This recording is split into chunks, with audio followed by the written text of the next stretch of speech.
Check.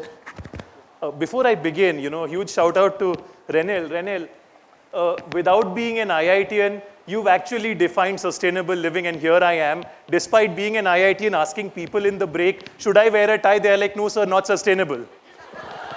So you've done what I couldn't do. So kudos to you and kudos to the team for putting up a show that seems to be so sustainable. Okay, now I'm just going to go on with the talk right away. So design has traditionally been the process of understanding the requirements of people and translating it into innovative, value-driven solutions that not only meet functional requirements, that is, they solve problems, but they are also aesthetic, right? Typical applications of design have been aimed at providing better user experiences, more productivity to people, as well as optimizing resource utilization. And today, what we're going to do is we're going to take a small dive into a very exciting area of design, that's sustainability, right? So what is sustainable design? If you go by the textbook, sustainable design typically is the approach to creating products and services that have considered economic, social, and environmental impacts. But I think I'm going to add two more layers to it. The first layer is the layer of longevity and flexibility, and the other layer is the layer of continuous value addition. Now, why do I say what I say?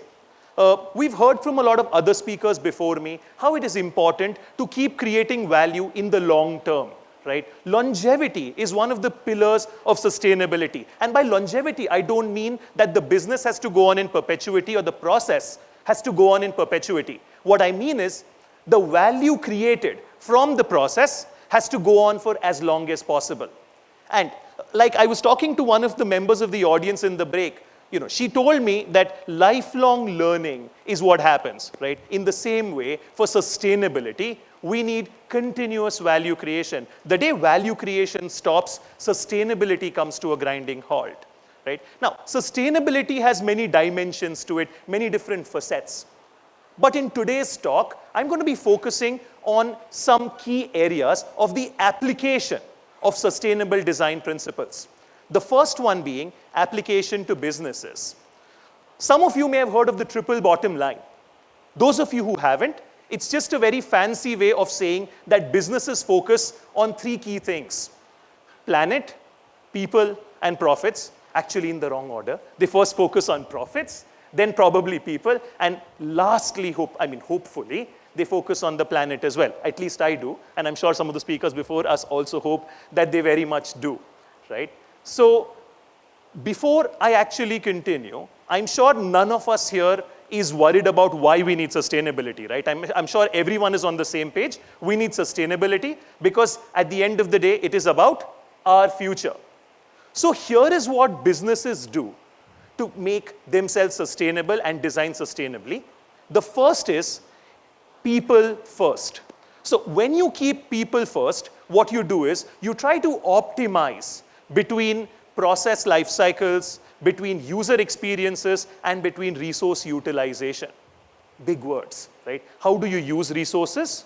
How do you deal with products and processes? And how do you incorporate the different kinds of preferences of people? Now, question is, how do you do that? Well, there's no definite answer there. But one of the ways that I feel is going to be effective is to focus on consumer and customer preferences, right? Why do I say that? I mean, we are increasingly observing that consumers and customers today prefer to buy functionality, they prefer to buy experience. They don't prefer to buy end products. Now, this creates a huge opportunity for businesses. What they can do is, they can own the product from start to finish. They can create a product that not only functions as a product for one life cycle, but at the end of that product's life cycle, you can use it as a raw material or probably an entirely new product for a different life cycle. Let me give you a simple example, right? Think of it from a furniture seller's perspective. You sell furniture to a customer. The customer uses the furniture for maybe a couple of years, gets bored. You say, okay, give this back to me. Let me add some value to it, and let me resell it to probably those who are interested in a slightly different modified design. This is what we call as the circular economy, and this drives sustainable right? Another way to do this is to minimize resource utilization by way of what? Simply by way of recycling. For example, recycled packaging, and I think everyone in the audience today knows that businesses have already started down that route, right? And this is where design becomes very critical, because sustainability needs design. Why? To make this process efficient, effective, and with low turnaround times.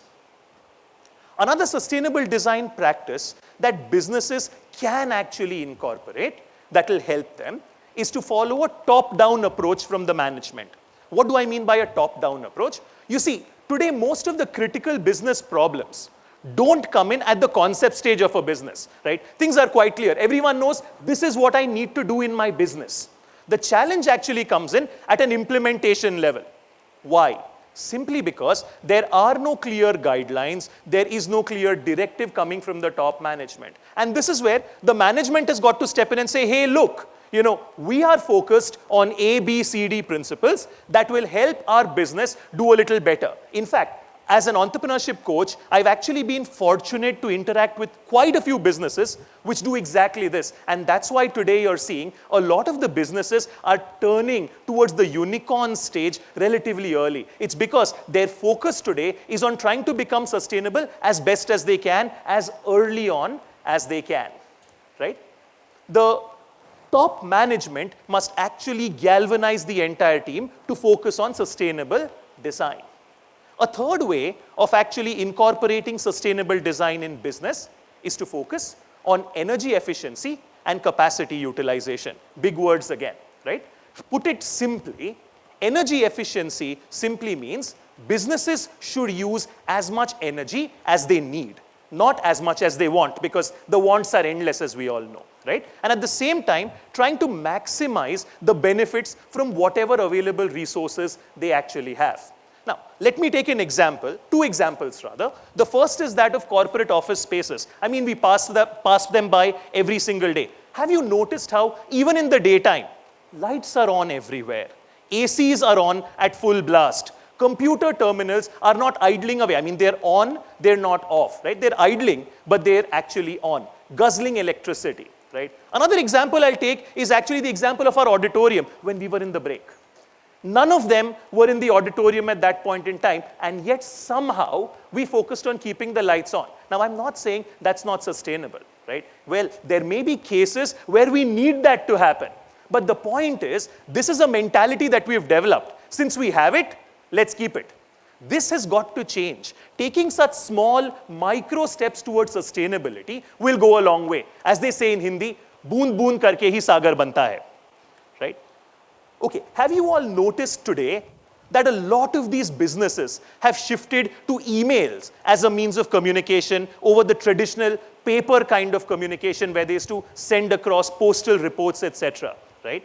So these businesses today are actually having conversations with the customers. They're explaining to them, why is it that we need or why is it that we value sustainability? And what this does is a wonderful two things.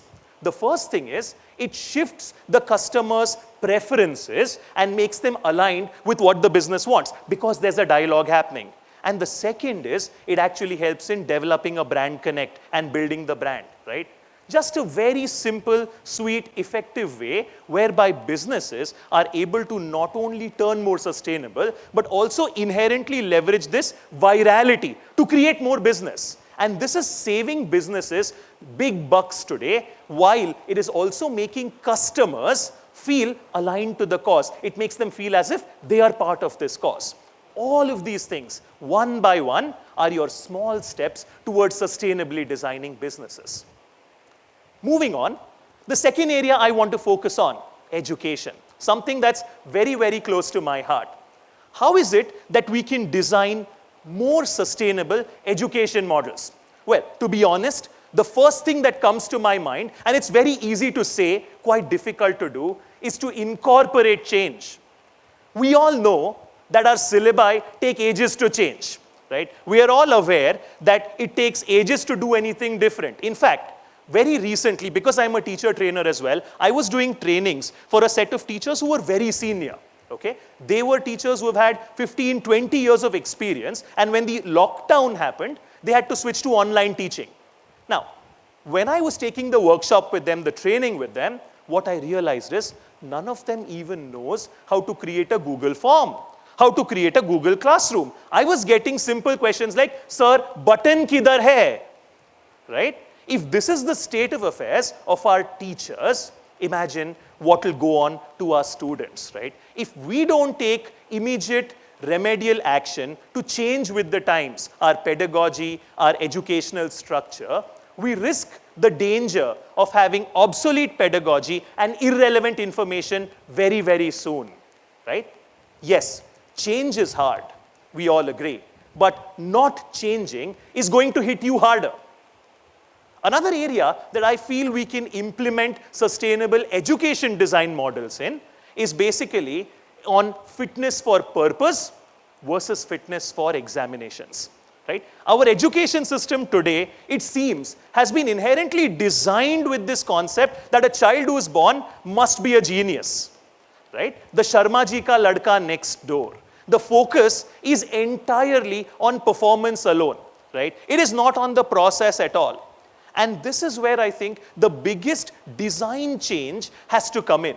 Because remember, education is not about those awesome subjects or those wonderfully colored textbooks that we use, right? Education is about empowering the child, unlocking his or her potential, giving them the tools to unlock their creativity and stimulate thinking. Remember, at the end of the day, creativity breeds design. And this is an area which I'm personally very invested in because I feel there's a lot that can be done here. Remember, only if we change our objectives can we transform the outcomes. And at the end, I think everyone's waiting with bated breath, right? We're talking of sustainable design. Where is sustainable living space design? Ultimately, when we think sustainable design, the only thing that comes to our mind is houses, right? Flats, bungalows with nice ventilation, with solar panels. And that's what I've come to finally, right? I'm not actually going to focus much on solar energy. I think a lot of it has been spoken about in international fora. Everyone is aware that solar is a boon in many ways. Everyone is aware that solar energy generates electricity actively, and passively you can use it to heat water, which can be used in myriad ways, right? So that's not going to be the focus of my talk for the next few minutes. I'm actually going to focus on those few areas that are less known. Now, before I begin or continue, let me ask you a question. Do you think that the concrete that we use in building structures is sustainable? How many of you think concrete is sustainable? Okay. I see practically no hands. Maybe that's because of the lighting, or practically because none of you believes it is. Well, here's something that's going to probably transform the way you think. In fact, concrete is sustainable. How is it that you ask? I'm going to actually bust a couple of myths here, right? The first thing is concrete at its end of life can be pounded up and used for paving, or it can be used for filling, or it can be used as aggregates for newer concrete, right? Therefore, it is reusable, one of the chief characteristics of something that's going to be sustainable. The other thing is, when it comes to concrete, the raw materials used in concrete, what is it? Sand, gravel, water, even some types of cement. What is cement? Limestone, iron ore, alumina. All of these things are available in nature. So it is also eco-friendly. Then why is it that all of you feel, oh, concrete is not sustainable? I'll tell you. There are two major reasons for it, right? The first reason is that concrete is non-biodegradable. If you make something with concrete, it doesn't break down all that easily. But the workaround is you tend to use and reuse it all over again. And the second area where people are worried is because concrete is relatively impervious, any runoff water is not going to be able to seep into the earth very easily, right? But does this actually mean that we discard concrete altogether? And this is what I want to focus on. Certainly not, right? The entire cornerstone of sustainable design rests on one principle and one principle alone: fitness for purpose. Choose the materials that are going to benefit you maximally while also being environment friendly, right? If there are materials which can be replaced, by all means, go ahead and replace them. But if those properties are present in certain types of materials, please use those materials. There's no need to compromise on functionality. There are enough materials out there which can do both to varying degrees, right? but develop and design structures, develop and design living spaces functionally. Right? After all, remember, we come from a land where our fathers quite literally built houses brick by brick. Right? And I'm hoping rather, all of you are aware that bricks can actually be a great building material in compressive loading. That is, in structures such as domes and arches, you will be amazed at what kind of load-bearing capacity it has. Again, choosing the right materials becomes key. Another area that is very less spoken about is ventilation design. Right? So when we are designing sustainable structures, the easiest way to improve airflow in your houses is to be able to incorporate cross-ventilation. Right? Cross-ventilation design is effective on two levels. One, it reduces the dependency on fans. Like one of our speakers earlier said, he's not needed to use fans except in the last 4 years. With cross-ventilation, that will probably come down even further. Right? And the other is obviously it brings in oxygenated air. Can we design better ventilation even over and above cross-ventilation? Certainly, right? We can always design convective ventilation where we've got small ventilation ducts or windows at the bottom of the room to allow cold air to come in and at the top of the room to allow hot air to escape out. It's possible to design sustainably. The only challenge is, obviously, we require spaces with high ceilings, so it may not be practical everywhere. But nonetheless, cross-ventilation is available at all points in time for you to incorporate in your design sustainably, right? Another very interesting area that I came across recently when I visited a friend's house in Alibag is natural lighting. So what this gentleman had done is he'd actually cut small holes in the walls of his rooms and he had covered them with glass bottles. Right? Now in the bright daylight, light streamed in through those glass bottles of different colors. I had rooms that looked red, I had rooms that looked green. It was disco lighting. To a certain taste, it was desirable as well. But the point here I'm trying to make is that, it allowed natural lighting to come in during the day, and therefore there was no need for lighting right up to 6 p.m. in the evening.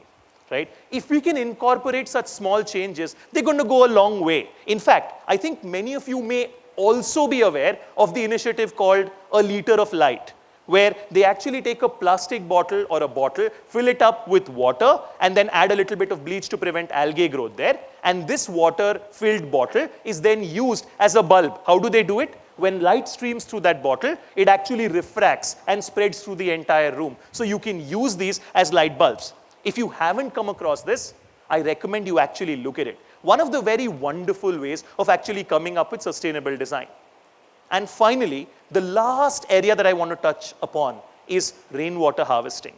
I think rainwater harvesting is one of the most magnificent ways of actually utilizing rainwater for long-term purposes, right? The commonest way of doing it is rooftop rainwater harvesting. What you basically do is you connect a pipe to the rooftop and any water that's running off after the rains is collected either in storage tanks or even in underground pits, right? In fact, you can actually create pits underground. What that does is it allows the water to flow through layers of sand and gravel like a natural filter. So your groundwater table that's recharged is recharged very beautifully with water that is relatively less contaminated. And in fact, even if you want to water your gardens, you can actually do something called as surface contouring. What's that? You actually design your spaces in such a way that when rainwater hits the floor, it actually flows through your garden spaces or those spaces that you want to irrigate. Therefore, the amount of water requirement you will need for irrigation will also come down substantially,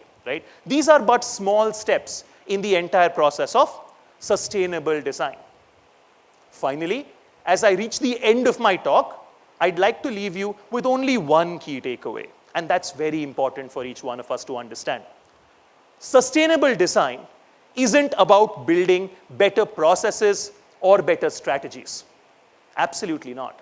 Sustainable design is about building a better future for all of us, and I hope each one of us is going to be invested in it. Thank you.